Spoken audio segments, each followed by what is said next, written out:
आज आपण झटपट होणारा जेवणाचा बेत बनवणार आहोत. फक्त 10 मिनिटामध्ये तुम्ही बनवू शकता. त्यासाठी इथे बघा 1 कप मी बासमती तांदूळ घेतलेले आहेत. तुम्ही जे घरामध्ये वापरता रेग्युलर तांदूळ तेही घेऊ शकता. आता हे तांदूळ आपण धुवून घेऊया.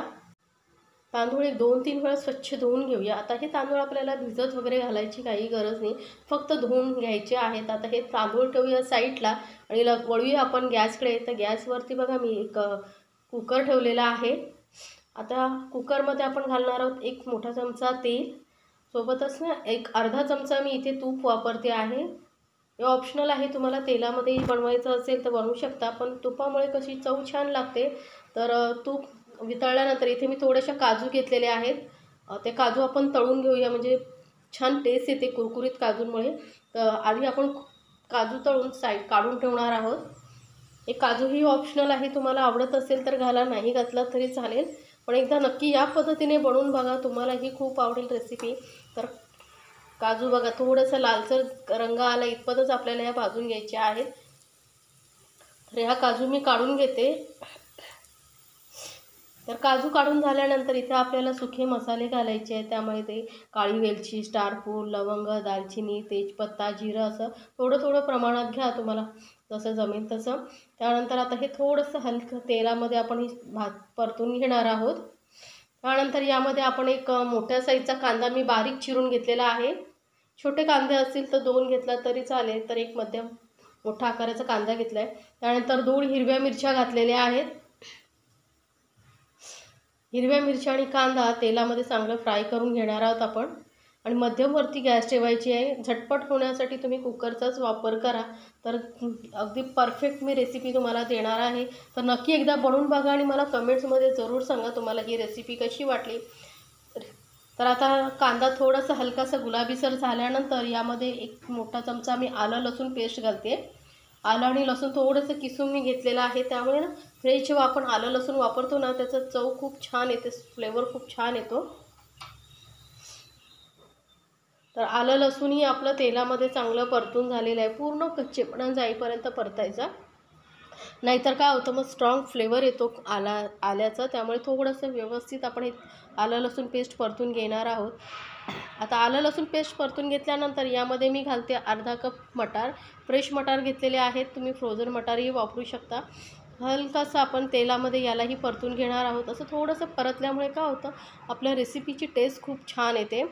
तर बघा मटारही थोडेसे परतले गेलेले आहेत. थोडं सॉफ्ट होईपर्यंत आपण तेलामध्ये परतून घेणार आहोत. तर आता मटार थोडे परतले गेल्यानंतर यामध्ये मी घालते तांदूळ जे आपण धुवून ठेवले होते. ते सर्व तांदूळ घालून घ्यायचे. पाणी अजिबात आधी घालायचं नाही आहे. थोडा वेळ आपण हे तांदूळ ही घी आणि तेलामध्ये परतून घेणार आहोत. या पद्धतीने केल्यामुळे काय होतं, जो राईस आहे तो एकदम व्यवस्थित मोकळा मोकळा होतो. तर बघा व्यवस्थित तेलामध्ये 1-2 मिनटं आपण चांगलं परतून घेणार आहोत. जास्त वेळ नाही, फक्त 2 मिनटं तेलामध्ये व्यवस्थित परतल्या गेल्यामुळे राईसमध्ये पूर्ण घीचा जो फ्लेवर आहे ना तो उतरतो. त्यामुळे थोडा वेळ परतून घेणार. आणि इथे मटारचं प्रमाण तुम्ही तुमच्या आवडीनुसार कमी जास्त प्रमाणात करू शकता. आता महत्त्वाचं म्हणजे इथे पाणी किती वापरायचं. तर बघा आधी ज्या कपाने तांदूळ मोजले होते त्याच कपाने मी इथे पाणी घेतलेलं आहे. तर 1 कप पाणी आधी घातलेलं आहे आणि त्यानंतर पाऊण कप म्हणजे आपण रेग्युलरी कसं तांदळाच्या डबल पाणी घालतो, तर इथे कुकरमध्ये आपल्याला जर राईस मोकळा मोकळा हवा असेल तर प्रमाणापेक्षा थोडंसं कमी घालायचं. तर इथे मी पाव कप पाणी कमी वापरलेलं आहे. आता व्यवस्थित मिक्स करून घ्यायचं आणि यामध्ये आपण आता चवीनुसार मीठ घालूया. तर मीठ घालूनही व्यवस्थित मी मिक्स करून घेते.